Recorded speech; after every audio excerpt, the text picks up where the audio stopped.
رہتے ہوئے اس کا جو حکم مانتے ہیں، اس کے حکم کے مطابق اپنی زندگی گزارنے کی کوشش کرتے ہیں، یہ جو کچھ ہم کرتے ہیں یہ اپنے بھلے کے لیے کرتے ہیں، اپنے فائدے کے لیے کرتے ہیں، اپنی دنیا اور آخرت کو سنوارنے کے لیے کرتے ہیں۔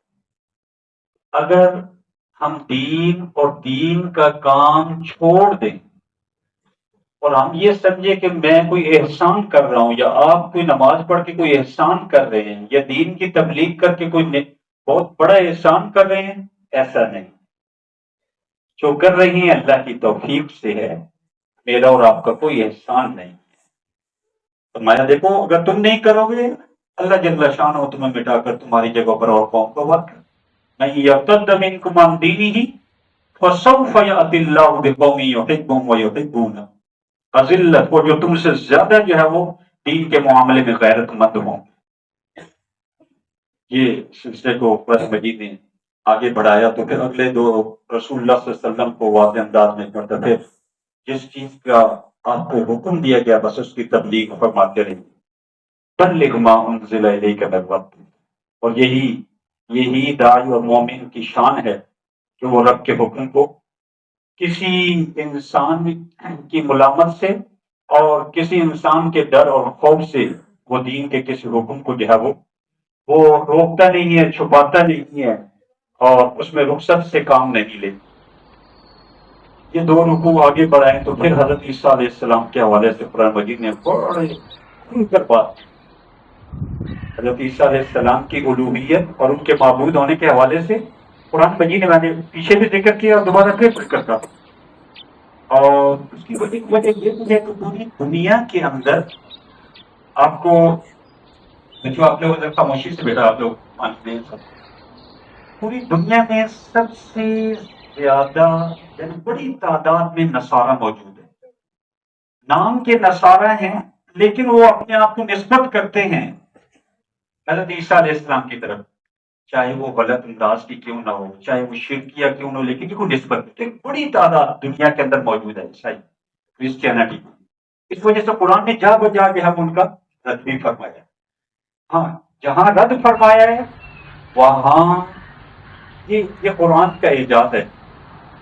جہاں کسی انسان کی، کسی گروہ کی، کسی مذہب والے کی خامی کا تذکرہ کرتے ہیں تو وہیں پر اگر کوئی خوبی ہے تو اس کا بھی تذکرہ کرتے ہیں۔ قرآن مجید نے اس چھٹے پارے کے آخر میں ہماری یہ رہنمائی کی ہے کہ اگر تم موازنہ کرو، تقابل کرو، کمپیریزن کرو یہود، مشرکین اور نصارہ کا، ان میں سے کون مسلمانوں کے زیادہ شدت کے ساتھ مخالف، اگر تم تقابل کرو تو کہا یہود اور مشرکین سب سے زیادہ مسلمانوں سے جو ہے وہ مخالف رہے اور اب تک ہے، یہود اور مشرکین دونوں۔ لَتَجِدَنَّ أَشَدَّ النَّاسِ عَدَاوَةً لِلَّذِينَ آمَنُوا الْيَهُودَ وَالَّذِينَ أَشْرَكُوا، اور ان تینوں میں یہ نہیں کہہ رہا کہ وہ بالکل نہیں، جب آپ تقابل کریں گے تو نصارہ کو قرآن مجید نے یہ کہا کہ یہ نسبتاً دوسروں کے مقابلے میں نرم ہے مسلمانوں کے لیے، نسبتاً، ورنہ وہ صلیبی جنگیں بھی ہمارے سامنے ہی ہیں، لیکن وہ ایک عمومی قرآن مجید جب بھی کوئی فیصلہ فرماتا ہے تو عمومی فیصلہ فرماتا ہے کہ یہ نرمی میں کسی حد تک دوسروں کے مقابلے میں یہ زیادہ قریب ہے مسلمانوں۔ اور اس کی ایک مثال جو قرآن مجید نے 7ویں پارے کے آغاز میں دی، جب مسلمانوں نے حبشہ میں ہجرت کی ہے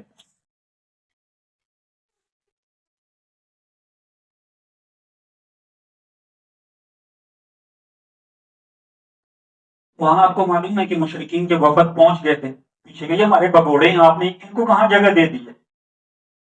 مسلمانوں کے جو وفد آپ صلی اللہ علیہ وسلم کی اجازت سے حبشہ گیا تھا نا، مکی میں 5 نبوی اس کا آگے پیچھے گئے تھے، تو پیچھے سے ان لوگوں نے بھی اپنے وفد بھیجے اور بڑے تحائف کے ساتھ بھیجا تھا وہاں پہ۔ وہ بڑی ایمان افروز و تفصیل ہے، لیکن میں صرف اشارہ دے رہا ہوں کہ وہاں جا کر انہوں نے نجاشی شاہ حبشہ کے بعد میں جو ہے یہ ان کے کان بھرنے کی کوشش کی کہ یہ تو تمہارے دین کے بھی خلاف، تمہارے نبی کے بھی خلاف ہے یہ مسلمان، ان کو تم نے پناہ دی ہے، یہ ہمارے بھی بگوڑے ہیں. بگوڑا وہ ہوتا ہے کہ بھائی جو مالک کا جو ہے وہ نقصان کر کے بھاگ گیا ہو. تو کیونکہ وہ سمجھدار انسان تھا، زیرک انسان تھا، وہ واقعتاً اہل کتاب میں سے تھا. تو اس نے اس موقع پر مسلمانوں کو جو آئے ان کو بلایا، اچھا بھی دونوں طرف سے آؤ، میں کچھ سوال و جواب کروں گا، پتہ چلے بھی واقعتاً یہ ہمارے نبی کے بارے میں کیا نظریہ ہے. تو اس موقع پر مسلمانوں کی طرف سے جو امیر مقرر ہوئے تھے حضرت جعفر طیار رضی اللہ تعالیٰ عنہ جو ہے مقرر ہوئے. اور نجاشی شاہ حبشہ کے دوران ایک طویل وہ نشست ہوئی، سوال و جواب کی. مطلب جناب ابھی سفیان جو اس وقت تک مسلمان نہیں ہوئے، وہ کفار کی طرف سے نمائندے بن کر آئے تھے، اور لوگ بھی تھے. تو نجاشی نے کہا کہ بھائی اپنے اس کلام میں سے کچھ مجھے پڑھ کے تو سناؤ. تو سورہ مریم حضرت جعفر طیار رضی اللہ تعالیٰ عنہ نے جب پڑھی ہے تو بس کیا کہنے ہیں، وَإِذَا سَمِعُوا مَا أُنزِلَ إِلَى الرَّسُولِ تَرَىٰ أَعْيُنَهُمْ تَفِيضُ مِنَ الدَّمْعِ. اللہ، حضرت جعفر طیار کلام الہی کی تلاوت کر رہے ہیں، اور وہ نصارہ کا جو وہ واقعتاً جو نصارہ میں سے تھے، آنکھوں سے آنسو ٹپک رہے ہیں. اور جب تلاوت ختم ہوئی اور فرمایا کہ جو کچھ ہمیں یہ ان لوگوں نے بتایا ہے، ہمارے نبی عیسیٰ علیہ السلام ہو بہو وہی چیز ہے جو اس کلام کے اندر جو اس کی ترجمانی، ان کے جیسا فرق بھی نہیں.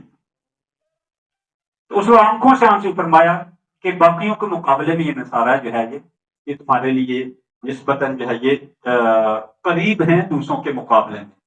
پھر فرمایا بھائی جس چیز کو اللہ نے حرام قرار دیا اسے اپنے اوپر مت حرام، جسے حلال قرار دیا اسے مت حرام جو ہے وہ قرار. اور پھر اور چیزوں کی حرمت کو بیان کیا گیا، جس میں شراب ہو گئی ہے، جوا ہو گیا ہے، اور یہ جوئے بازی سے متعلق جتنی چیزیں ہیں، انما الخمر والمیسر والانصاب والازلام رجس من عمل الشیطان. کہا یہ شراب، یہ جوا، یہ شیطانی کام ہے، بچ جاؤ اس فاجتنبوہ.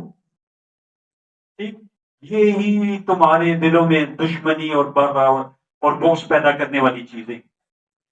حالت احرام میں جو ہے وہ شکار کو منع جو ہے وہ قرار دیا گیا. اور آگے یہ تعلیم دی گئی. خیر نبوت رسول اللہ صلی اللہ علیہ وسلم پر وحی کا سلسلہ بند ہو گیا 1400 سال پہلے، لیکن پھر بھی تعلیم یہ ہے، لا یعنی بے مقصد سوال نہ کیا. لا تسألوا عن اشیاء ان تبد لکم تسؤکم. جس چیز کا کوئی مقصد ہی نہیں ہو سکتا. ہاں، جو ذہن میں کوئی خلجان پیدا ہو، کوئی کنفیوژن پیدا ہو، کوئی ذہن صاف نہ ہو رہا ہو، تو سوال ضرور کر لینا چاہیے. فاسألوا اہل الذکر، اہل علم سے پوچھ لیا کر. لیکن بلا وجہ کے ادھر ادھر کے بے تک کے سوالات اٹھاتے رہنا، فرمائیے کوئی عقل مندی اور دانش مندی کی نشانی. پھر جو ہے وہ مشرکین نے جو اپنے لیے کچھ جانوروں کو مخصوص کیا ہوا تھا کہ ہم نے اس کا دودھ نہیں، نہ یہ بتوں کے نام کیا ہے، یہ جانور بت کے نام کیا ہے. کوئی خاص قسم کی اونٹنیاں اور خاص قسم کے اونٹ ہوتے تھے، ان کی خاص خاص عمریں ہوتی تھی، جو کہتے کہ بھائی نہیں یہ ان کے نام کے. تو کہا یہ اللہ کے حلال کیے ہوئے جانور ہیں، تم انہیں اپنے اوپر کیوں حرام قرار دیتے. تو اس چیز کا جو ہے وہ تذکرہ کیا. اور آخر میں پھر قرآن مجید نے ہماری یہ رہنمائی کی ہے کہ دیکھو اپنی زندگی کو سنوار لو، کل قیامت کے دن تم سے اس کا حساب ہوگا. تم سے کیا حساب ہوگا؟ یہ وہ دن ہوگا جب نبی بھی ان سے بھی سوال و جواب کے مراحل ہوں گے.